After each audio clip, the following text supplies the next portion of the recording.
बहुत समय पहले की बात है।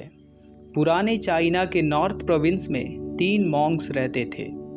उनका नाम किसी को नहीं पता था, क्योंकि उन्होंने अपने बारे में कभी किसी को बताया ही नहीं। उन्होंने कभी भी किसी बात का जवाब नहीं दिया। चीन में उन्हें 3 हंसते हुए भिक्षुओं के नाम से जाना जाता था, 3 लाफिंग मॉन्क्स। वे तीनों एक ही काम करते, एक गांव में प्रवेश करते, बाजार को बीचों बीच खड़े हो जाते और हंसना चालू कर देते। वे अपने पूरे अस्तित्व के साथ हंसते कि अचानक वहाँ सबका ध्यान उनकी तरफ चला आता और वहीं भीड़ इकट्ठा हो जाती।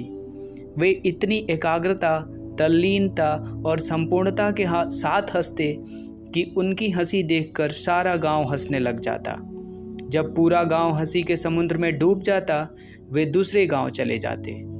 वे ना तो कुछ बोलते थे, ना ही कुछ उपदेश देते और ना ही कोई शिक्षा।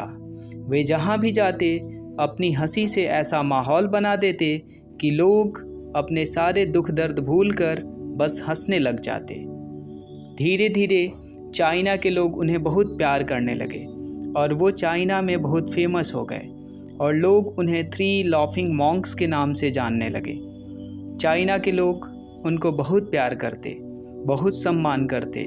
इससे पहले और उनके बाद भी कभी किसी ने इस तरह से प्रचार नहीं किया कि जीवन में एक हंसी होना चाहिए और कुछ नहीं।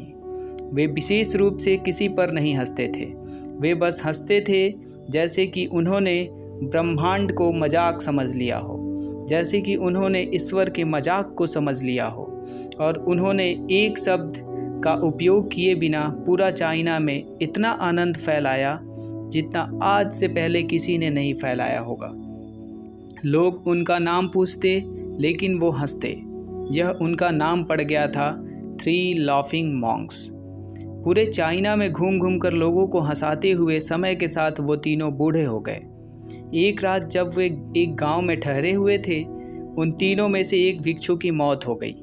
पूरा गांव स्तब्ध रह गया। पूरा गांव बहुत ज़्यादा उम्मीद कर रहा था, क्योंकि उन्हें लगता था कि जब उनमें से एक की मृत्यु हो गई होगी तो बाकी 2 जरूर रोएंगे।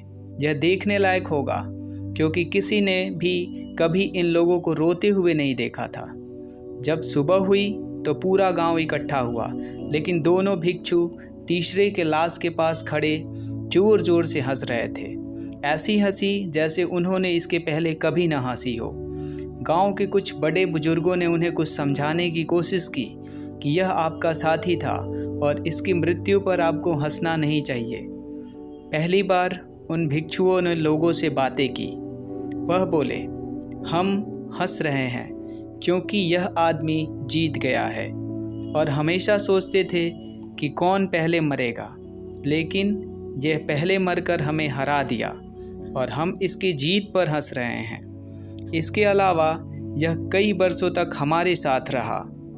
हम एक साथ हंसे, हम एक दूसरे की मौजूदगी, उपस्थिति का आनंद लिया। उसे अंतिम विदा देने का इससे अच्छा अवसर और क्या हो सकता है। हम केवल हंस सकते हैं, लेकिन पूरा गांव उदास था। जब मृत भिक्षु के शरीर को अंतिम संस्कार के लिए चिता पर लेटाया गया तो सारे गांव वालों को एहसास हुआ कि शेष 2 भिक्षु केवल मजाक नहीं कर रहे थे। वह तीसरा जो मृत था वह भी हंस रहा था। चीन में यह प्रथा थी कि जब भी किसी इंसान की मृत्यु हो जाती, उसके पुराने कपड़े उतारकर उसे नहला धुलाकर उसे नए कपड़े पहना दिए जाते। लेकिन मरने से पहले उस भिक्षु ने अपने साथियों से अपने कपड़े ना बदलने के लिए कहा था। तीसरे भिक्षु ने कहा था कि मुझे स्नान मत करवाना, क्योंकि मैं कभी अशुद्ध हुआ ही नहीं। गैर जीवन में इतनी हंसी आई कि कोई अशुद्धता जमा ही नहीं हो सकती थी। मैंने कोई धूल जमा नहीं की है। हंसी हमेशा युवा और ताज़ा होती है, इसलिए मुझे नहलाकर मेरे कपड़े मत बदलना।